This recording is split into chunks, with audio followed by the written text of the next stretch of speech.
মুখ্যমন্ত্রীর মার্কশিট বনাম বিরোধী দলনেতার চার্জশিট। মঙ্গলবার দুই রাজনৈতিক হেভিওয়েটের তাল ঠোকাঠুকিতে সরগরম হলো বঙ্গ রাজনীতি, যাতে বারবার উঠে এলো ধর্ম। এই আলোচনায় পাশাপাশি আপনাদের দেখাবো যে কেন ফের বেসুরো ভরতপুরের তৃণমূল বিধায়ক। স্টুডিওয় অতিথিরা রয়েছেন, প্রত্যেকের কাছে ফিরবো, কিন্তু শুরুতে আপনাদের দেখাবো যে 14 বছরের তৃণমূল সরকারের রিপোর্ট কার্ড আজকে নবান্ন থেকে পেশ করেছেন মুখ্যমন্ত্রী মমতা বন্দ্যোপাধ্যায়, যার পাল্টা সমালোচনা বিজেপির তরফ থেকে এসেছে। দেখুন, আমরা তো কেন্দ্রীয় সরকারের কাছ থেকে এখনো পর্যন্ত 1,87,000 কোটি টাকার বেশি পাই, আমাদের টাকাটা এখনো দিচ্ছে না। এই সরকার টাকা দিলে সেটা খরচা করতে পারে না, আর খরচা করলে সেটার হিসাব দিতে পারে না। আর কয়েক মাস পরই রাজ্যে বিধানসভা ভোট, সেদিকে নজর রেখে মঙ্গলবার নবান্নে তৃণমূল সরকারের রিপোর্ট কার্ড তুলে ধরলেন মুখ্যমন্ত্রী মমতা বন্দ্যোপাধ্যায়। আর সেই প্রসঙ্গে বলতে গিয়ে ফের কেন্দ্রীয় বঞ্চনার অভিযোগে সরব হলেন তিনি। কবে আর দেবেন? ইলেকশন তো এসে যাচ্ছে, এরপরে কি ফেব্রুয়ারিতে ছাড়বেন, ছেড়ে বলবেন টাকাটা মার্চে খরচ হলো না, ফিরে গেল? তখন তো আর খরচা করার টাইমও থাকবে না, প্রসেস আছে তো, বছরের টাকা বছরে খরচা করতে হয় ফাইন্যান্সিয়াল ইয়ারে। চালাকিটা আমরাও বুঝি। আপনি ইউপিএ 2-তে ছিলেন 2004 থেকে 14। কেন্দ্রীয় সরকার আপনাকে টাকা দিয়েছে 2 লক্ষ কোটি টাকা। নরেন্দ্র মোদীজির সরকার 2014 থেকে 24 আপনাকে টাকা দিয়েছে 8 লক্ষ কোটি টাকা। মুখ্যমন্ত্রীকে আমি এই প্রশ্নগুলো করছি, আমাকে কাগজ লাগে না, আমি মুখস্থ করে বলছি। আমি যা বলছি আপনি তার উত্তর দিন। বাংলায় যেমন মহিলাদের জন্য লক্ষ্মীর ভান্ডার প্রকল্প রয়েছে, তেমনি বিজেপি শাসিত অন্যান্য রাজ্যেও মহিলাদের জন্য বিভিন্ন প্রকল্প রয়েছে।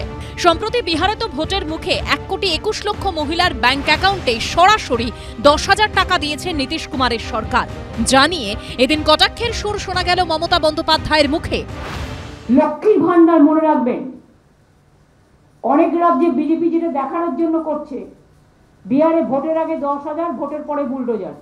আমরা বছরেই তো 12,000 টাকা দিই, প্রতি বছর, 5 বছরে নয়, 5 বছর আমরা 60,000 দিই এখনো পর্যন্ত। এবং যারা শিডিউল কাস্ট, শিডিউল টাইপ, তারা 12 করে পান। তাহলে বছরে তারা কত পাচ্ছে? 14,000। তাহলে 14 5 দিয়ে গুণ করুন, 70 হয়ে গেল। আমরা কিন্তু এটা নয়, অন্য রাজ্যে যেটা হয়, একটা বাইক থাকলে দেবে না, একটা টিভি থাকলে দেবে না, একটা পাকা দেওয়াল থাকলে দেবে না। আমাদের এখানে তা নয়, আমাদের এটা ইউনিভার্সাল। ও সারা ভারতবর্ষ বহু সরকার দেয়। এটা শুরু করেছিলেন মধ্যপ্রদেশে শিবরাজ সিং চৌহান, লাডলি লক্ষ্মী যোজনা, তার অনুকরণ করছেন। এই ধরনের মহিলাদের সম্পর্কে যারা উক্তি করেন যে মমতা বন্দ্যোপাধ্যায় 1200 টাকা পাচ্ছেন, মহিলাদের ভোট মমতা দিকে, সেরকম হবে না। বিজেপি ক্ষমতায় এলে যে টাকা মুখ্যমন্ত্রী আজকে দিচ্ছেন লক্ষ্মীশ্রীর মধ্যে দিয়ে, আমরা অন্নপূর্ণা যোজনায় এর দ্বিগুণ টাকা, 1 টাকা বেশি হলেও তার থেকে পশ্চিমবঙ্গের মহিলারা পাবে।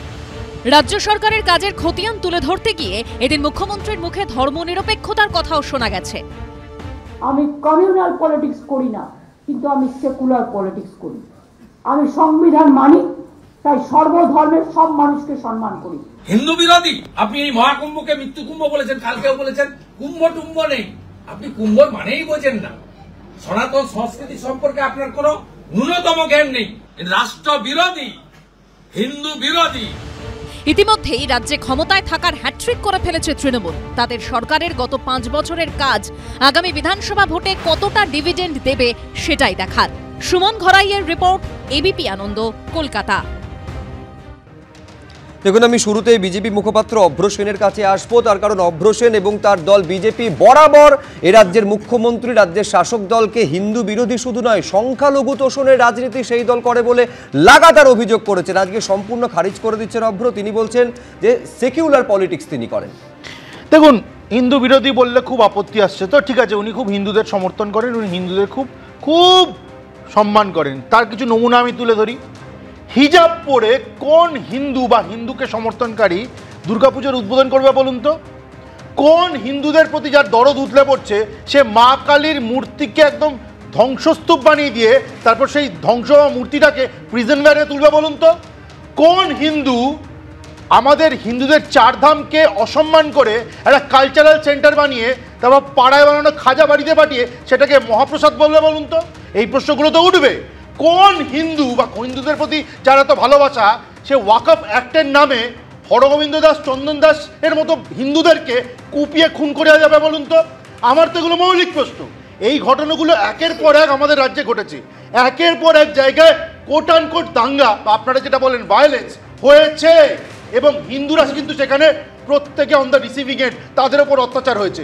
তারপর আজকে বড় বড় ডায়লগ শুনছি আমাদের রাজ্যের মুখ্যমন্ত্রীর মুখে। এইখান থেকে শুরু হয়েছিল কোথা থেকে? যে যেই দিন আমাদের দুর্গাপূজার ভাসান, সেই দিন মুসলমান সম্প্রদায়ের আরেকটা কিছু রয়েছে, তাই ভাসান বন্ধ থাকবে। সেখান থেকে শুরু হয় আজকে কোন জায়গায় গেছে ভাবুন। কোনো একটা কাণ্ড ঘটলেই হিন্দুদের ওপর অত্যাচার, হিন্দুদের ওপর মার, হিন্দুদেরকে পরিষ্কার কুপিয়ে মেরে ফেলা। বেশ, আমি এখানে সমীর চট্টোপাধ্যায়ের কাছে আসবো। সমীরদা, তৃণমূল কংগ্রেস তো বরাবর বিজেপিকে একটা সাম্প্রদায়িক দল বলে আক্রমণ করে থাকে। আজকে একটা যখন রিপোর্ট কার্ড পেশ করছেন মুখ্যমন্ত্রী মমতা বন্দ্যোপাধ্যায়ের, ধর্মীয় প্রসঙ্গ আনার আদৌ কি কোনো প্রয়োজন ছিল? কেন মুখ্যমন্ত্রী মমতা বন্দ্যোপাধ্যায়কে বলতে হলো যে আমি কমিউনাল পলিটিক্স করি না, আমি ধর্ম নিরপেক্ষ রাজনীতি করি? তার মানে 26শে নির্বাচনের আগে কোথাও কি ব্যাক অফ দ্য মাইন্ড এই কাজটা করছে যে ধর্ম নিয়ে রাজনীতি করলে আসলে সেটা ডিভিডেন্ড দেয়? দেখো শুভ্র, তুমি দীর্ঘ সাংবাদিকতার জীবনে দেখছো 2011 সালে দীর্ঘ 34 বছরের পতন ঘটিয়ে মমতা বন্দ্যোপাধ্যায়ের সরকার প্রতিষ্ঠা পায়, এবং যারা ভোট দেয় তারা বিভিন্ন ধর্মের বিভিন্ন জাতের মানুষ আশীর্বাদ করেছে। শুধু 2011 নয়, 2016 বলুন, 2021 বলুন, মানুষ যখন ভোট দেয় তখন তারা জাতপাত ভেবে ভোট দেয় না। তারা স্বাভাবিকভাবে মমতা বন্দ্যোপাধ্যায় যে প্রতিশ্রুতি দিয়ে যেভাবে জগদ্দল পাথর 34 বছরকে সরিয়ে 11 সালে সরকার প্রতিষ্ঠা করেছে, তারপরে তার যে উন্নয়নের ধারা, আজকে প্রায় 94টা তার সামাজিক সুরক্ষা প্রজেক্ট, তো স্বাভাবিক ক্ষেত্রে একটা রাজ্য গোটা ভারতবর্ষের মতন যখন এগিয়ে যাচ্ছে, তাকে বিমাত্রিক সুলভ আচরণ ফেডারেল স্ট্রাকচারে করা যায় না। আপনার যদি মনে হয় ডবল ইঞ্জিন সরকার নয় বলে তাকে হাতেও মারবো পাতেও মারবো, 100 দিনের কাজ কারা পায়? সেই দরিদ্র, সেখানে প্রায় 3100 কোটি টাকা তুমি আটকে তুমি আবাস যোজনার টাকা আটকে দিবে। তারপরে আজকে কন্যাশ্রী থেকে যুবশ্রী থেকে সবুজ সাথী থেকে লক্ষ্মীর ভান্ডার, আজকে ভারতবর্ষের ইতিহাস আমি সব বুঝলাম, আমি সব বুঝলাম, কিন্তু আমার মূল প্রশ্নের উত্তরটা সমীর চট্টোপাধ্যায় এড়িয়ে যাচ্ছেন। সেটা হচ্ছে 14 বছরের উন্নয়নের রিপোর্ট কার্ড যখন বা মার্কশিট তুলে ধরছেন মুখ্যমন্ত্রী, সেখানে কেন ধর্মের অনুষঙ্গ মুখ্যমন্ত্রীকে আনতে হচ্ছে, এইটা ছিল প্রশ্ন। কিন্তু আমি আমি আমি এইখানে দর্শকদের দেখাতে চাইবো যে বিরোধী দলনেতা তিনি আজকে কি বললেন, দেখুন। ঐক্যবদ্ধ থাকুন, আমাদের বাড়ির ছেলে মেয়েদের ভারতীয় সনাতন সংস্কৃতি শেখান, অবসর সময়ে একটু গীতাটা দেখুন। এই জাগরণের দরকার রয়েছে। আগামী রবিবার সকাল 9টা কলকাতার ব্রিগেড প্যাগেট গ্রাউন্ড 5 লক্ষ হিন্দু একসঙ্গে গীতা পাঠ করবে। যতজন পারবেন যাবেন, যারা যেতে পারবেন না টিভিতে মোবাইলে গীতা পাঠ করবেন। হিন্দু তাকত দেখান, হিন্দু শক্তি দেখান, হিন্দু ঐক্যবদ্ধতা দেখান, হিন্দু জাগরিত হন। এই রাজ্যকে বাঁচানো মানে ভারতবর্ষকে শক্তিশালী করা। পশ্চিমবঙ্গ বিকশিত হলেই 2047-এ ভারতবর্ষ বিকশিত হবে, নইলে ভারতবর্ষ বিকশিতর কাজ সম্পূর্ণ হতে পারে না। দেখুন, প্রত্যেকের ধর্ম তার নিজস্ব বিশ্বাসের জায়গা, তার নিজস্ব আস্থার জায়গা। আমি বলছি সৈকত, কিন্তু সেটাকে এই রাজনীতি 26-এর বিধানসভা নির্বাচনের আগে রাজনীতির প্রাক্কালে একেবারে প্রতিযোগিতার মোড়কে নামিয়ে দিয়েছে দুই রাজনৈতিক দল। যখন কাজের নিরিখে গত 14 বছরের ডাহা ফেল করা মার্কশিটের সরকারের বিরুদ্ধে চার্জশিট জমা দেওয়ার কথা ছিল ইডি সিবিআই এর, এই চার্জশিট আর মার্কশিটের মাঝখানে দুটো রাজনৈতিক দলই নিজেদের মধ্যে গট-আপ গেম খেলছে। সুব্রদা, কর্মের রাজনীতির যখন প্রশ্নের উত্তর দিতে পারে না দিল্লির সরকার, দাদার সরকার, দিদির সরকার, তখন ধর্মের রাজনীতিকে সামনে নিয়ে চলে আসতে চাইছে। কি দিয়েছে 14 বছরে এই সরকার? বলছেন মাননীয় 2 কোটি চাকরি দিয়েছেন, তাহলে প্রতি বুথে 248 জনের চাকরি হওয়ার কথা। যারা দর্শক বন্ধু তারা নিজেদের বুথে যাচাই করে দেখুন কি বলছে অভিজ্ঞতা। বলেছিল বছরে 2 লাখ, বলেছিল বছরে 2 কোটি, দুটো হাতে দুটো লাড্ডু হয়েছে, আর কিচ্ছু হয়নি। মহাকাল মন্দিরের নামে জমি নিয়েছে, যে জমি বামফ্রন্ট সরকার 700 কোটি টাকার বিনিময়ে আইটি পার্ক করতে চেয়েছিল, সেই জমি মন্দির নির্মাণে তৈরি করা হয়েছে। আর আপনি আমরা ধর্ম রক্ষা করতে ব্যস্ত হয়ে পড়বো, আর মাঝখান থেকে কি হবে না, মাঝখান থেকে আদিবাসীদের ফেক এসটি হবে, এসটি সার্টিফিকেট বিলি হবে, মাঝখান থেকে ওবিসি সার্টিফিকেট জাল হবে, মাঝখান থেকে কি হবে, ওয়াকফের নাম করে বিজেপি বিরোধিতার একটা মিছিল হবে, মাননীয় বিজেপির কাছ থেকে কন্ট্যাক্ট নিয়ে নেবেন, আর মুসলমানদের সঙ্গে বেইমানি হবে। এই মমতার সরকার ওয়াকফের জমি কেড়ে নেওয়ার চক্রান্তের অংশীদারি হবেন। হুমায়ুন কবির কি বলেছেন, মাননীয় বলেছেন অধীরবাবুকে হারাতে হবে, তার জন্য একটু এমন কিছু করো। কি বললেন হুমায়ুন কবির? বললেন হিন্দুদের কেটে ভাগীরথীতে ভাসিয়ে দেবো। তৃণমূল বিজেপি হিন্দু মুসলমানের বাইনারি করতে চায়, যে বাইনারিতে মাদারিহাটের তৃণমূলের একজন নেতা, যিনি 6 মাস আগে বিজেপি করতেন, তারপর তৃণমূলে গেলেন, আবার 3 মাস পর আবার ফিরে এলেন বিজেপিতে। এই আয়ারাম গয়ারামের রাজনীতির মাঝখানে চুরি, দুর্নীতি, লুট, এসএসসি, প্রাইমারি, জল জমি জঙ্গল সমস্ত ইস্যু হাওয়া হয়ে যাচ্ছে। রাজবংশীদের 55 বর্মা বিশ্ববিদ্যালয়, মাস্টার আছে, 8000 স্কুল বন্ধ হয়ে গেল, কোনো উত্তর আছে? এই রাজ্যে লক্ষ লক্ষ বেকারদের চাকরি বিক্রি হলো, আমি এখানে প্রতীক চট্টোপাধ্যায়ের কাছে আসবো। আমি নিঃসন্দেহে আমি বলছি আলোচনার পরবর্তী অংশে আমি আবার সমীরদার কাছে আসবো, কিন্তু আমি প্রতীক চট্টোপাধ্যায়ের কাছে আসবো। আমি বলছি ধর্ম বিজেপিকে ডিভিডেন্ড দিয়েছে, এটা যেমন ফ্যাক্ট, বিজেপিকে ডিভিডেন্ড দেয়নি এটাও ফ্যাক্ট। ফর এক্সাম্পল আমি শুধু মনে করিয়ে দিতে চাইবো, 1984 সাল যখন বিজেপির মাত্র 2টো লোকসভায় আসন ছিল, 5 বছরের মধ্যে লালকৃষ্ণ আদবানি একেবারে রাম জন্মভূমি আন্দোলনের প্রচারকে এমন জায়গায় নিয়ে গেলেন, সেটা সঙ্গে সঙ্গে 5 বছরের মধ্যে বেড়ে 89 হয়ে গেল। পাশাপাশি প্রতীকদা এটাও সত্যি, এই 2024-এ রাম মন্দিরের উদ্বোধনের পর সেই অযোধ্যা, যেখানে ফৈজাবাদ লোকসভা আসন, সেখানে কিন্তু বিজেপি হেরেছিল। তারপরেও ধর্ম নিয়ে কিন্তু রাজনীতির প্রাক্কালে, মানে বিধানসভা নির্বাচনের প্রাক্কালে প্রতিযোগিতার রাজনীতি কি সমানভাবে দেখা যাচ্ছে? না, একেবারেই দেখা যাচ্ছে। এবং আমার তো মনে হচ্ছে যে বিরোধী রাজনৈতিক দলের যিনি বিরোধী দলনেতা আজকে হিন্দুদের ঐক্যবদ্ধ হতে বলছেন, আমার মনে হয় যাদের চাকরি চুরি হচ্ছে তারা হিন্দু মুসলমান নির্বিশেষে চুরি হচ্ছে। যারা আজকে 100 দিনের কাজের টাকা পাচ্ছেন না, হিন্দু মুসলমান নির্বিশেষে পাচ্ছেন না। ফলে আজকে জোটবদ্ধ হওয়ার ডাক হচ্ছে গিয়ে, যদি সরকারের বিরুদ্ধে হয় তাহলে সবাইকে জোটবদ্ধ হতে হবে। শুধু একটা ধর্মের জোটবদ্ধতার কথা বলছেন, সেটা খুবই একপেশে লাগছে। আর আপনি যদি রাজ্য সরকারের কাছে কথা বলেন, তাহলে আজকে আপনি যথার্থ প্রশ্ন তুলেছেন যে সরকারের মার্কশিট যখন পেশ করা হচ্ছে তখন ধর্ম নিয়ে কথা বলার দরকার কি, এবং এত আগে হঠাৎ করে মার্কশিট পেশ করার দরকারটাই বা পড়লো কথায়? এখন তো এই কদিন এসআইআর নিয়ে খুব মাঠে ময়দানে অনেক চিৎকার চেঁচামেচি হচ্ছিল। তাহলে আগে ভোটার তালিকা সংশোধন হোক, ভোটার তালিকা সংশোধন হয়ে কারা ভোটার হবে নিশ্চিন্ত হয়ে আজকে মার্কশিট এত তাড়াতাড়ি কেন? তার মানে কি যে আর কি আগামী দিনে, এখনও তো ভোটের নির্ঘণ্ট হয়নি, তাহলে কি আর কি কোনো কাজ আমরা দেখতে পাবো না এই বিধানসভা নির্বাচনের আগে এই রাজ্য সরকারের কাছ থেকে, যে মার্কশিট আজকে বের করে দিতে হলো? ফলে ধর্ম একদিকে, আর তাড়াতাড়ি আমি কি করে, আমি বলছি একেবারে এই মার্কশিট 14 বছর পরে কেন দিতে হচ্ছে, এইটা একটা বিলম্ব নিয়ে প্রশ্ন তুলতে পারে বিরোধীরা। পাশাপাশি এই প্রশ্ন প্রতীকদা তুলছেন যে এত মানে নির্ঘণ্ট ঘোষণা হওয়ার আগে কেন প্রয়োজন পড়লো। আচ্ছা, মার্কশিট যখন পেশ করছেন, উল্টো দিকে চার্জশিট পেশ করার কথা বলেছেন বিরোধী দলনেতা। তিনি বলছেন যে 294টা আসনে আগামী 2-3 মাসে তিনি গিয়ে তৃণমূল কংগ্রেস এবং তার বিধায়কদের বিরুদ্ধে চার্জশিট পেশ করবেন। কি বলেছেন দেখুন। মুখ্যমন্ত্রীর উন্নয়নের পাঁচালী নয়, মুখ্যমন্ত্রী মমতা ব্যানার্জির নেতৃত্বে দুর্নীতি, তোষণ আর সীমাহীন স্বেচ্ছাচারিতার পাঁচালী মুখ্যমন্ত্রী প্রকাশ করেছেন। এবং আমরা বলি এটা জলাঞ্জলির পাঁচালী। পশ্চিমবঙ্গ বাংলার গৌরব, সংস্কৃতি, মায়ের সম্মান, কন্যার সুরক্ষা আপনার হাতেই জলাঞ্জলি হয়েছে। এই মুখ্যমন্ত্রীর বিরুদ্ধে ভারতীয় জনতা পার্টি যথাসময়ে রাজ্য স্তরে ব্যর্থতার শ্বেতপত্র প্রকাশ করা শুধু নয়, 294টা বিধানসভা কেন্দ্রে আপনি 11, 16, 21-এর বাজেটে, ডিপার্টমেন্টাল বাজেটে কি কমিট করেছেন আর কি করেছেন। আমরা জানুয়ারি মাসে প্রতিটা বিধানসভাতে উপস্থিত হয়ে আপনার বিরুদ্ধে, আপনার নির্বাচিত এমএলএদের বিরুদ্ধে আমরা চার্জশিট দাখিল করি। মানে বাংলা কথা হচ্ছে সমীরদা, হাটে হাড়ি ভাঙবেন বলে দিচ্ছে। দেখুন 2011-র পর বলুন 2016 বা 2021-এ মমতা বন্দ্যোপাধ্যায়ের প্রতি মানুষের বিশ্বাস আস্থা অমনি বাড়েনি। এই মুখে বক্তব্য দিয়ে নয়, বিমাত্রিক সুলভ আচরণ করে 1,87,000 কোটি টাকা হকের টাকা, পাওনার টাকা রাজ্যকে না দিয়ে নয়। শুধু বলতে হবে এই 2021 সালে বিজেপি স্বপ্ন রেখেছিল 30 বার 200 পাস পগার পার, বিধানসভায় ওদের বিধায়ক কজন?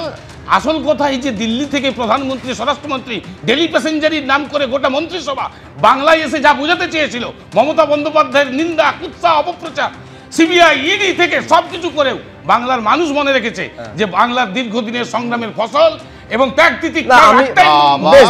আমি সব বুঝলাম, কিন্তু আমি এইটা বুঝলাম না যে উত্তরটা আমি বিরতির পরে এসে অবরোধ থেকে নেব। এই চার্জশিট পেশ করার কথা তো সিবিআই, ইডি, কেন্দ্রীয় এজেন্সি এত দুর্নীতি যারা তদন্ত করছে, তারা যদি চার্জশিটটা সময় মতন পেশ করতো এবং তার সঙ্গে যদি দুর্নীতির একেবারে শেষ পর্যন্ত কনভিকশন করতো, আজকে কি শুভেন্দু অধিকারীকে চার্জশিট পেশ করার জন্য এই প্রচারটা করতে হতো নাকি? দেখুন, যে প্রশ্নটা অভ্রর কাছে বিরতিতে যাওয়ার আগে ছিল, এই চার্জশিট দেওয়ার কথা তো ছিল কেন্দ্রীয় এজেন্সির, শুভেন্দু অধিকারীকে কেন প্রচারের হাতিয়ার হিসাবে ব্যবহার করতে হবে? আচ্ছা সুব্রত, আমি কি কেন্দ্রীয় এজেন্সি? আমি কি ইডি অফিসার নই তো? তো অবভিয়াসলি আমরা ভারতীয় জনতা পার্টি যদি চার্জশিট দিই, সেটা রাজনৈতিক দল হিসেবে দেবো এবং সেটা রাজনৈতিক দল তৃণমূল কংগ্রেস যারা ক্ষমতা আছে তাদের বিরুদ্ধে দেবো। আপনি কি মনে করেন এই 14 বছর ক্ষমতায় থেকে তৃণমূল তো এটাই অভিযোগ করে যে বিজেপির অঙ্গুলি হেলনে কেন্দ্রীয় এজেন্সি কাজ করে? শেষ করতে দিন। 14 বছর থেকে এমন মহান কাজ করেছে, সেগুলো নিয়ে কথা বলা যাবে না, চুপ করে বসে থাকতে হবে। আমাদের দায়িত্বের মধ্যে পড়ে বিরোধী দল হিসেবে এই জিনিসগুলো মানুষের কাছে তুলে ধরা, আমরা সেটা তুলে ধরবো। সে আপনারা যা খুশি বলতে পারেন। আর অনেক বড় বড় কথা শুনলাম আমি তৃণমূলের থেকে, বাম প্রতিনিধির থেকে। তো আমার বক্তব্য হচ্ছে, দেখুন আমি কেন, আমার মনে হয় বাপের জন্মে কেউ শোনেনি যে পরীক্ষার্থী সে নিজের মার্কশিট নিজে বের করছে। কিন্তু এই জিনিসটা আমরা আজকে বাংলায় দেখে ফেললাম যে পরীক্ষায় বসছে তৃণমূল, 14 বছরের অ্যান্টি ইনকামবেন্সি মানুষ এবং ঝেঁটিয়ে প্রত্যেক পরীক্ষায় লেটার মার্কস দিয়ে তো পাস করছে তৃণমূল কংগ্রেস।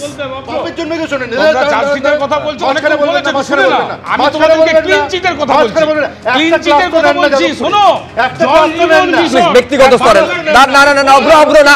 অভ্র ব্যক্তিগত স্তরে আক্রমণ করবে না, ব্যক্তিগত স্তরে নয়। তিনি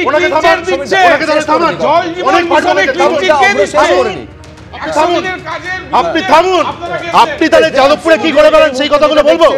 রাজনীতিতে যে বিজেপি তৃণমূলের সংঘাতের ছবি দেখেছেন, বিরতির পর আপনাদের দেখাবো যে তৃণমূলের অন্দরে কি সংঘাতের পরিস্থিতি তৈরি হচ্ছে, কেন তৃণমূল বিধায়ক তারই সরকারের প্রশাসনকে নিশানা করছে। আগামী 6 ডিসেম্বর হুমায়ুন কবিরের বাবরি মসজিদের শিলান্যাসের ডাক ঘিরে উত্তপ্ত মুর্শিদাবাদ। বাবরি মসজিদের শিলান্যাসে বাধা দিলে রেজিনগর থেকে বহরমপুর অবরোধ করা হবে। আগুন নিয়ে খেলবেন না, পুলিশ প্রশাসনকে হুঁশিয়ারি দিচ্ছেন হুমায়ুন কবির। মুসলিমের ভোটে সরকার নির্বাচিত, চলবে না আরএসএস এর দালালি। অশান্তিতে প্ররোচনা দিলে তৈরি রয়েছে হুঁশিয়ারি ভরতপুরের তৃণমূল বিধায়কের।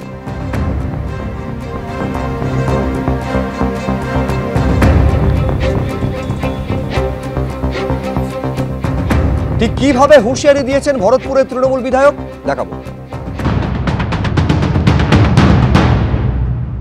আর আমি 1 বছর আগে থেকে বলেছি বেলডাঙ্গার কোন একটা জায়গাতে আমি বাবরি মসজিদের শিলান্যাস করব। তোদের গা জ্বলছে? তোরা বিজেপির দ্বারা পরিচালিত হচ্ছিস। আপনাদের মাধ্যমে পরিষ্কার করে সতর্ক করছি মুর্শিদাবাদ জেলার পুলিশ প্রশাসনকে, পরিষ্কার করে সতর্ক করছি, আগুন নিয়ে খেলবেন না। চ্যালেঞ্জ থাকলো আমার মুর্শিদাবাদের প্রশাসনকে, 6 তারিখে রেজিনগর থেকে বহরমপুর NH-34 আমার দখলে থাকবে, মুসলিমদের দখলে থাকবে।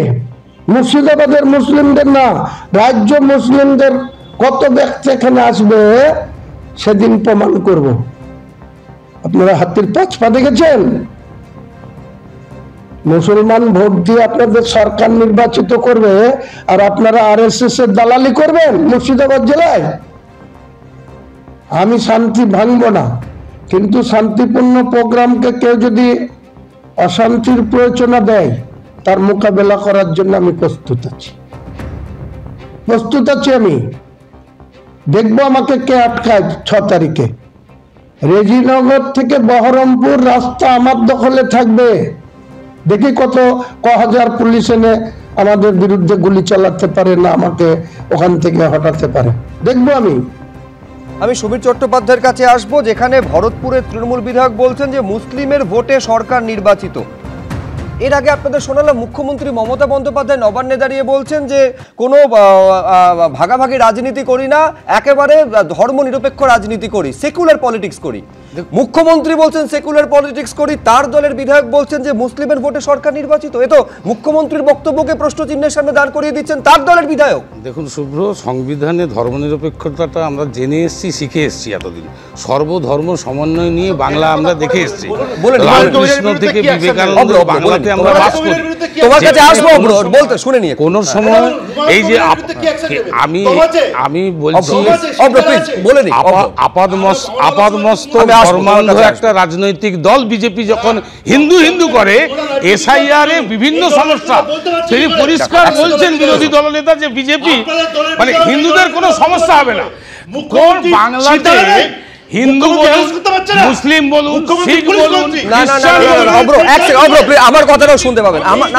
আমার সমীরদা, আমার স্পেসিফিক প্রশ্ন ছিল, এক সেকেন্ড, আমার স্পেসিফিক প্রশ্ন ছিল মুখ্যমন্ত্রী তো নিজে বলছেন সেকুলার পলিটিক্স করেন, তার মানে তার সরকার সেকুলার পলিটিক্স করে তিনি পরপর 3টে টাইমস তারা ক্ষমতায় রয়েছেন, কিন্তু সেই বক্তব্যের সম্পূর্ণ উল্টো বক্তব্য, মুসলিমদের দ্বারা সরকার নির্বাচিত। হুমায়ুন কবিরকে নিয়ে দলের মধ্যেও অনেকবার অস্বস্তি বেড়েছে তার বক্তব্যে। এরকম বলে বলতে পারবে না। আমার প্রশ্ন অ্যাকশন কি নেওয়া হবে? আমার রাজনৈতিক দল মমতা বন্দ্যোপাধ্যায় কোনোদিনই কোনো বিশেষ সম্প্রদায়কে আলাদাভাবে তোষণ করেন না, করবেন না। তিনি সর্বধর্ম এবং ধর্ম নিরপেক্ষতার উপর জোর দেন। স্বাভাবিকভাবে তিনি প্রতিটা অনুষ্ঠানে তিনি যোগ দেন। আমি সব বুঝলাম, কিন্তু আমার প্রশ্ন হচ্ছে একেবারে সব ধর্মকে সমান গুরুত্ব দেন যে মুখ্যমন্ত্রী, তিনি নিজে আজকে বলছেন সেকুলার পলিটিক্স করেন, উল্টো কথা যখন বলছেন যে তার দলের সরকার নির্বাচিত হচ্ছে মুসলিমদের ভোটে, তখন এই মন্তব্যের জন্য সরকার বা তার দল তৃণমূল কংগ্রেস কি ব্যবস্থা নেবে আমাদের সেদিকে নজর থাকবে। দ্রুত অভ্র। দেখুন, আমার বক্তব্য পরিষ্কার। যদি হুমায়ুন কবিরের এই বক্তব্য থেকে থাকে তাহলে রাজ্য পুলিশ প্রশাসনের মাথা মুখ্যমন্ত্রী মমতা বন্দ্যোপাধ্যায়, তিনি নিজে মুখ্যমন্ত্রী, তার পাচানা দম নেই যে এই 5 পয়সার বিধায়কটাকে ঘেঁটি ধরে অ্যারেস্ট করবে। না আমি বলছি এক সেকেন্ড দাঁড়াও, মানে পরিষ্কার বুঝতে হবে হুমায়ুন কবিরের যে বক্তব্য বুঝলাম, কিন্তু আমি বলছি তুমি যেটা করছো সেটা হচ্ছে অর্ধেক গ্লাস জলটা বলছো, বাকিটা বলছো না। সেটা হচ্ছে আরএসএস এর দালালি করা হচ্ছে। তৃণমূল বিধায়ক বলছেন বিজেপির সঙ্গে গটা বাঁচে, আরএসএস এর দালালি। মুখ্যমন্ত্রী দমাচে ব্যবস্থা নেওয়ার হুমায়ুন কবিরের মতো 5 পয়সার বিধায়কের বিরুদ্ধে ব্যবস্থা নিতে পারছে না, এটা আমাদের রাজ্যের মুখ্যমন্ত্রী প্রশাসনের কাজ করবে।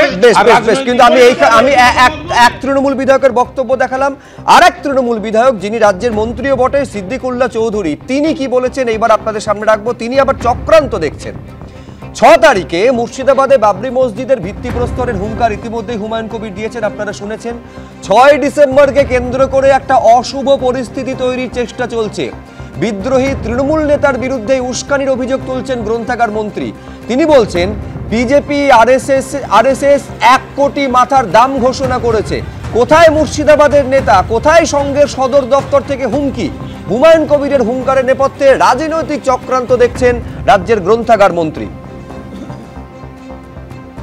বাবরি মসজিদের বিষয়ে মুর্শিদাবাদের জনৈক ব্যক্তি বলা যাবে না, রাজনৈতিক নেতৃত্ব, তিনি এমন কিছু বাক্যবান করেছেন যেটা মানুষের মনের মধ্যে কিন্তু এবং কেন তৈরি হয়েছে।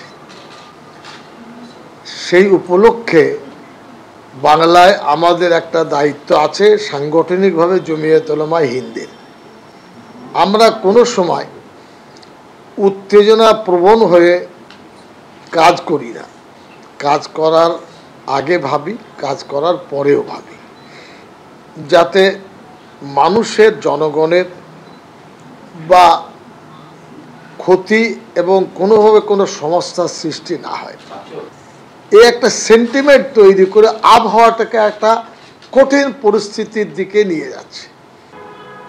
মসজিদ আছে, মসজিদ হবে, মসজিদ থাকবে, কিন্তু 6 ডিসেম্বরকে কেন্দ্র করে প্রেস মিডিয়ায় মানুষের কাছে হাইলাইট হয়ে বাংলায় একটা অশুভ পরিস্থিতি তৈরি করবে, এটা কিন্তু কোনোভাবে আমরা মেনে নিতে পারবো না। দেখুন, বিষয়টা হচ্ছে সেই মুর্শিদাবাদ ঠিক একেবারে যথার্থ বলছিল যে মুর্শিদাবাদে হরগোবিন্দ দাস, চন্দন দাসকে খুন করা হয়েছিল, সেই মুর্শিদাবাদে কিন্তু এইরকম একটা অশান্তির পরিবেশ তৈরি করা হচ্ছে। এইটা তৃণমূল বিধায়ক, রাজ্যের মন্ত্রী বলছেন। খেয়াল রাখতে হবে, এই মুহূর্তে কিন্তু মুর্শিদাবাদেই রয়েছেন মুখ্যমন্ত্রী মমতা বন্দ্যোপাধ্যায়। কাল মালদা যাওয়ার কথা রয়েছে, এই মুহূর্তে বহরমপুরে তিনি রয়েছেন। তার আগে এইরকম একটা পরিস্থিতি মুর্শিদাবাদে। সৈকত গিরি একজন যিনি 21 অব্দি তৃণমূল করলেন, তারপর বিজেপির নেতা হলেন, তিনি বলছেন হিন্দুদের এক হতে হবে, গীতা পাঠ করতে হবে। আর একজন যে 2019-এ বিজেপির ক্যান্ডিডেট ছিল, এখন তৃণমূলের এমএলএ, পেছনে অভিষেকের ছবি লাগিয়ে বলছে আরএসএস এর দালালি করা তৃণমূলের প্রশাসন, তিনি বলছেন মুসলমানদের এক হতে হবে। আসলে এরা কেউ সেকুলার নয়, এরা সব লুটেরাদার। এরা মিড ডে মিলে ডিম দিতে পারে না, বেকারদের কাজ দিতে পারে না, ফসলের দাম দিতে পারে না, হিন্দু মুসলমানের নামে ধর্মের রাজনীতি করতে পারে। মুখ্যমন্ত্রী মিড ডে মিলে ডিমের প্রসঙ্গ তুলেছেন, বলে নিক সৈকত, বলে নিক। হ্যাঁ, আমি তোমার সঙ্গে বলার সময় বলি, শত্রুঘ্ন সিনহা বিহারে বিজেপি জিতলে শুভেচ্ছা জানায়, শ্রম কোড বিল পাস হলে তৃণমূলের এমপি অ্যাবসেন্ট থাকে, ইন্ডিয়া জোটের বৈঠকে তৃণমূল বিজেপি বিরোধিতার প্রশ্নে অ্যাবসেন্ট হয়ে যায়। আর এই রাজ্যের মাটিতে দাঁড়িয়ে এক দল বলছে চার্জশিট দেবো, আর এক দল বলছে মার্কশিট দেবো, আর মাঝখান থেকে পশ্চিমবাংলার লক্ষ লক্ষ বেকার যুবক, তাদের জীবনটা মৃত্যু সিট তৈরি হয়েছে। আমরা এই বাংলাকে বাঁচাতে চাই, আমরা বলছি ধর্মের কারবারিরা আপনাদের ব্যস্ত রাখতে চায়। আমি বলছি যখন না আমার খুব স্পেসিফিক প্রশ্ন, এক সেকেন্ড, আমার সৈকতের কাছে এইটা প্রশ্ন যে নিজের রাজ্যের প্রশাসনকে এই বলে হুঁশিয়ারি দিচ্ছেন একজন তৃণমূল বিধায়ক, নির্বাচিত জনপ্রতিনিধি, যিনি আইন প্রণেতা, যে একেবারে কোন রকম চেষ্টা যদি করা হয় আগুন নিয়ে খেলবেন না, বাবরি মসজিদ ধ্বংস করা মার্জনা করবেন, বাবরি মসজিদে ভিত্তিপ্রস্তর যেদিন স্থাপন হবে মুর্শিদাবাদে সেদিনের কথা বলে, 6 ডিসেম্বরের কথা বলে, এ তো নিজের পুলিশ প্রশাসনকে হুঁশিয়ারি দিচ্ছেন রাজ্যের একেবারে যিনি বিধায়ক তৃণমূলের। একদমই, এটা তো পুরো তৃণমূল দলটা এবং পুরো বিজেপি দলের চিত্রনাট্যটা আরএসএস নাগপুর থেকে স্ক্রিপ্টেড করা, যাতে রাম মন্দির, কেউ বলছে রাম মন্দির করব, কেউ বলছে বাবরি মসজিদ করব, 6 ডিসেম্বর টার্গেট করে নেওয়া হয়েছে। দেবস্বম বোর্ডের নামে আপনারা কেন কেরালাতে পয়সা তুলেছেন, কেন দেবস্বম বোর্ডের নামে হিন্দু বেশ অগ্র দ্রুত। আমার একটা স্পেসিফিক প্রশ্ন বাম প্রতিনিধির কাছে, একদম এটা চেল্লামিল্লির বিষয় নয়। 5টা দেবস্বম বোর্ড তৈরি করেছে এটা কেরালায় সরকারে থাকাকালীন। 5টা দেবস্বম বোর্ডের জন্য দেবস্বম মিনিস্টার আছে। দেবস্বম বোর্ডের কাজ হচ্ছে 3056টা হিন্দু মন্দির থেকে অ্যাডমিনিস্ট্রেটিভ ফি লেভি করা। তারপরে আপনাদেরকে এটা বলে রাখি, সাবরিমালা মন্দিরে 4 কেজি সোনা লুটের ক্ষেত্রে কি অ্যারেস্ট হয়েছে বলুন তো এসআইটির হাতে? সিপিএম এর নেতা, দেবস্বম বোর্ডের প্রাক্তন সভাপতি, সে হচ্ছে নাম হচ্ছে এ পদ্মকুমার।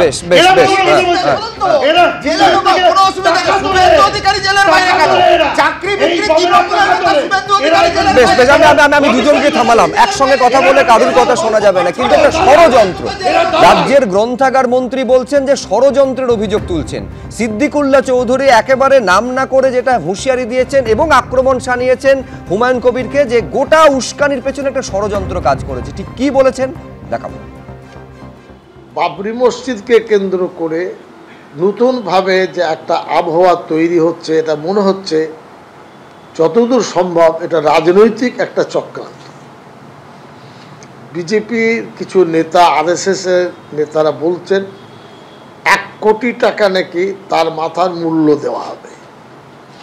কোথায় মুর্শিদাবাদ, কোথায় নেতা সেখানে টিপ্পনি আসছে আরএসএস বিজেপির হেডকোয়ার্টার থেকে। তো এই যোগটা আমার মেলাতে পারছি না, যোগটা কোথায়? অনেকেই মসজিদ বানান, অনেকেই এই লিঙ্কে আমাদের ধারণা হচ্ছে ওই ব্যক্তিকে কেউ হয়তো পরিচিত করেছেন। এর দ্বারাই মুসলমান সমাজের খুব লাভ হবে, কিছু হবে বলে আমি মনে করি না। আমি শুধু দর্শকদের একবার মনে করিয়ে দেব যে Trinamool Congress time and again, যখন এর আগে লোকসভা নির্বাচনের আগে 24-এর আগে বারবার আরএসএস এর সঙ্গে অধীর রঞ্জন চৌধুরী যোগাযোগের এবং সম্পর্কের অভিযোগ তুলতেন। আজকে সেই তৃণমূল কংগ্রেসের একজন মন্ত্রী এবং একজন বিধায়ক আরএসএস এর চক্রান্ত দেখছেন। আপনি খেয়াল করুন প্রদীপদা, একেবারে আরএসএস এর দালালি করা হচ্ছে বলে তৃণমূল বিধায়ক অভিযোগ করছেন। যে সিপিআইএম বারে বারে অভিযোগ করতো যে মমতা বন্দ্যোপাধ্যায়কে নিশানা করতে গিয়ে আরএসএস এর স্নেহধন্য, সেইখানে আরএসএস এর কেউ বলছেন দালাল নিজের সরকারকে, নিজের প্রশাসনকে, কেউ এই গোটা অশান্তির যে বাতাবরণ তৈরি হচ্ছে বলে অভিযোগ, নেপথ্যে আরএসএস এর হাত দেখছেন। তাতে তো তৃণমূল কংগ্রেসের প্রশাসনের কিছু এসে যাচ্ছে না, মাননীয় মুখ্যমন্ত্রীর কোনো লজ্জা আসছে না। ফলে আজকে এটা পরিষ্কার যে ধর্মনিরপেক্ষ রাজনীতি করা হচ্ছে বলে যে মুখ্যমন্ত্রী মার্কশিট পেশের সময় বলে, সেটা হচ্ছে উনি নিজে কোনো মসজিদ হয়তো তৈরি করতে পারছেন না, মহাকাল মন্দির করছেন, দীঘায় জগন্নাথ মন্দির করছেন। ওনার স্নেহধন্য একজন বিধায়ক যতই বলুক যে বিক্ষুব্ধ, স্নেহধন্য না হলে এতদিন ধরে পার্টি বিরোধী কথাবার্তা বলার পরেও বিধায়ক থেকে যায়। ফলে স্নেহধন্য বিধায়ককে দিয়ে এই কাজ করাচ্ছেন যাতে দুদিকের রাজনীতিটাই সমান থাকে। শুভ্রদা একটা কথা বুঝে নিন যে এখানে ধর্মনিরপেক্ষ রাজনীতি মানেটা কী হওয়া উচিত ছিল, যে ধর্মনিরপেক্ষ পরিষেবা প্রদান, হিন্দু জায়গাতে, মুসলিম জায়গাতে, সব জায়গাতে রাস্তাঘাট ভালো করা, চাকরি ঠিক করা, স্বাস্থ্য পরিকাঠামো ঠিক করা, সেদিকে না দিয়ে শুধু মসজিদ বানানো আর মন্দির বানানো, এইটাই হয়ে গেছে আজকে আমাদের রাজ্যের রাজনীতির মূল মন্ত্র। ফলে সাধারণ মানুষ একেবারে পিছিয়ে, বাংলা পিছিয়ে যাচ্ছে, তারা একেবারে গভীর অন্ধকারে চলে যাচ্ছে। তার কারণ তাদেরকে হয় অন্ধকারের মধ্যে মসজিদে ঢুকে আল্লাহর কাছে প্রার্থনা করতে হচ্ছে, না হলে মন্দিরে ঢুকে ভগবানের কাছে প্রার্থনা করতে হচ্ছে। এছাড়া কোনো রাজনৈতিক ব্যক্তিত্ব এখানে তাদেরকে আর দিশা দেখাতে পারবে না, এমন জায়গায় পশ্চিমবঙ্গ এসেছে। দেখুন, এই ষড়যন্ত্রের যে অভিযোগ, তার পেছনে বিজেপি বা আরএসএস এর হাত থাকা, এই অভিযোগটা শুধুমাত্র কোনো একজন শাসক দলের বিধায়কের বক্তব্যের মধ্যে সীমাবদ্ধ নেই। একেবারে সাংসদ, তৃণমূলের বর্ষিয়ান সাংসদ কল্যাণ বন্দ্যোপাধ্যায়, তিনিও দেখছেন বিজেপির হাত। তিনি এবার কোথায় যায় গোটা বিষয়টা হুমায়ুনকে নিয়ে কটাক্ষ করতে গিয়ে কি বলেছেন কল্যাণ বন্দ্যোপাধ্যায় দেখাবো। और हमने पहले बोला था ना, जब हमने बोला था आप लोग विश्वास नहीं किया। जो अधीर रंजन रायचौधरी जब इधर ऑपोजिशन लीडर था, हम तो बोला था बीजेपी के साथ हाथ मिला लिया। वो तो प्रमाणित तो हो गया 2024 में। थोड़ा धीरज रखिए, कहाँ वो जाने वाला है। नहीं तो बाबरी मस्जिद बनाएंगे कि नहीं आपके उनका उस एमएलए का कोई दाम वैल्यू नहीं है ना। पश्चिम बंगाल में सुन लीजिए, हमारा पार्टी एक पश्चिम बंगाल का आदमी सबसे ज्यादा जिसका ऊपर ट्रस्ट है, विश्वास करता है, प्यार करता है, उनका नाम है ममता बनर्जी। पार्टी चलता है उनका नाम से, और के कौन की बोला और कुछ बोला, ऐसा उसमें कुछ नहीं है। না, এই তিনটে বক্তব্য শোনার পর অব্র এইটা বোঝা যাচ্ছে না যে বিজেপি বা আরএসএস আসলে কার সুবিধে করতে চাইছে এবং কার অসুবিধে করতে চাইছে, ষড়যন্ত্র করছে নাকি ইন্ধন যোগাচ্ছে। শুনুন, উন্মাদ তৃণমূলের যুক্তি শুনে যদি আমরা এখন ডিবেট করি না, তাহলে খুব মুশকিল। ওদের বক্তব্য ওদের কাছে রাখুন। কিন্তু একটা জিনিস খুব দামি কথা বলেছে যে এই দলের মুখ একমাত্র মুখ্যমন্ত্রী মমতা বন্দ্যোপাধ্যায়, উনি সব, আর বাকি সব 5 পয়সা 2 পয়সার নেতা। তো এই আপনাদের স্ক্রিনে যে দেখাচ্ছে হুমায়ুন কবির, তাহলে ধরে নিচ্ছে 2 পয়সার নেতা। তাহলে 2 পয়সার নেতা এত ইনফ্লামেটরি স্পিচ দিয়ে যাচ্ছে, এই করে দেবো, সেই করে দেবো, দখল নিয়ে নেবো, এইসব বলে যাচ্ছে। আরে তোমার দলের নেতা ছিল একটা সময়, এই হুমায়ুন কবির তোমার দলের নেতা ছিল এক সময়। যিনি মুখ্যমন্ত্রী উনি অ্যাকশন নিতে পারছেন না কেন? আমার তো প্রশ্ন এই জায়গাটাতে। উনি তো পুলিশ মন্ত্রী, আপনি একটু আগে বললেন সেম জেলায় রয়েছেন মুখ্যমন্ত্রী। এখন গোপনে মিটিং সারছেন কিনা সে আমি বলতে পারবো না, সেটা আপনারা খবর বেটার জানবেন। কিন্তু যদি প্রশাসক হিসাবে 5 পয়সাও উনি একদম ইম্পর্টেন্স দেন বিষয়টাকে, তাহলে কিন্তু এই অ্যারেস্ট হওয়া উচিত হুমায়ুন কবির। বেশ, আমি সমীর চট্টোপাধ্যায়ের কাছে আসবো। দেখুন, আমার স্পেসিফিক প্রশ্ন, এই হুমায়ুন কবির বারে বারে বলে থাকেন যে বহরমপুরে ইউসুফ পাঠানকে জেতানোর নেপথ্যে অন্যতম কারিগর তিনি, মানে ইউসুফ পাঠানকে তো জায়ান্ট কিলার বলা হতো 2024-এর নির্বাচন। আমি বলছি সেই কারণে বারবার তৃণমূল কংগ্রেসকে বিড়ম্বনায় ফেলার পরেও কড়া পদক্ষেপ কি দল তার বিরুদ্ধে নিতে পারে না? দেখুন, হুমায়ুন কবিরের আমরা বারবার বলছি না, বিতর্কিত মন্তব্য অনেকবারই পার্টিতে তাকে সাবধান করে দেওয়া হয়েছে। তাই তো বলছি, সাবধান থাকে, কড়া পদক্ষেপ নেওয়ার পথে হাঁটে না দল। নিশ্চয়ই শুনুন, একজন হুমায়ুন কবিরকে দিয়ে গোটা তৃণমূল দল নয়, আর এক হুমায়ুন কবির মানেই গোটা মুসলমান সম্প্রদায় নয়। উনি ওনার যে আবেগ, ওনার যে চিন্তা, ওনার যে চক্রান্ত, ওনার যদি কোনো ষড়যন্ত্রের দিক থাকে, স্টুডিওয় বসে বলছে স্বাভাবিকভাবে। আমার প্রশ্ন হচ্ছে, হুমায়ুন কবির মানে তো গোটা তৃণমূল কংগ্রেস না, তো সবাই জানে, কিন্তু তাহলে তার বিরুদ্ধে ব্যবস্থা নিতে বাধছেটা কোথায়? ডিসিপ্লিনারি ব্যবস্থা নেবে। কিন্তু আমার মনে হয় তৃণমূল হচ্ছে সেই কালারফুল দল, তার দলে যদি কেউ কোনো অন্যায় করে, পার্থ চ্যাটার্জির মতনও কিন্তু তাকে দল থেকে বের করে দেওয়া হয়েছিল মহাসচিব, তার নামে অভিযোগের সত্ত্বে।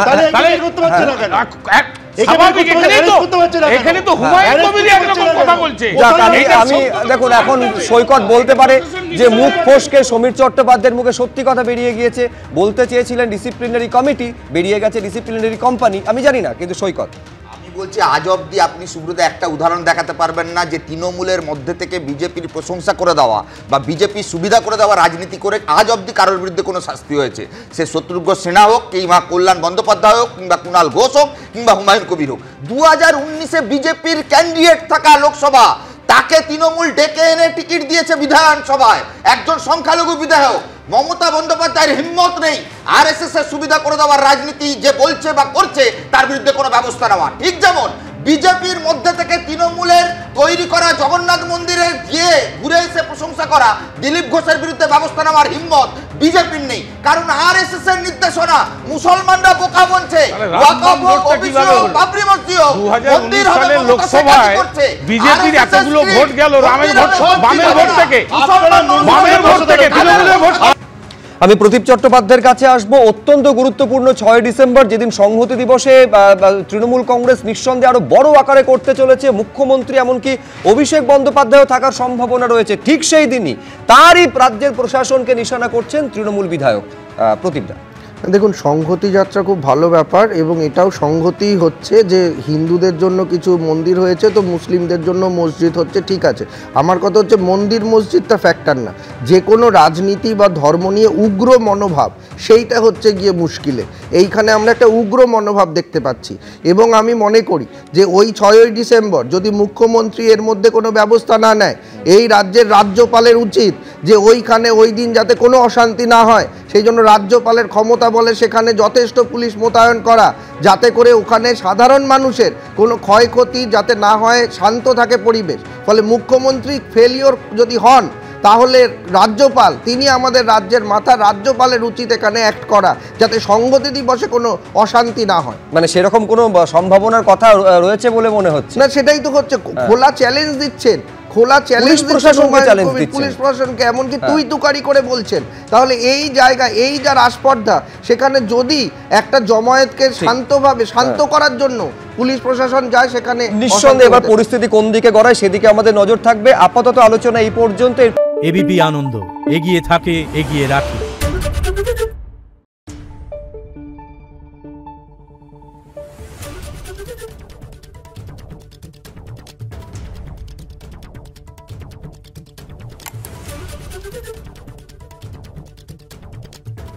Thank you.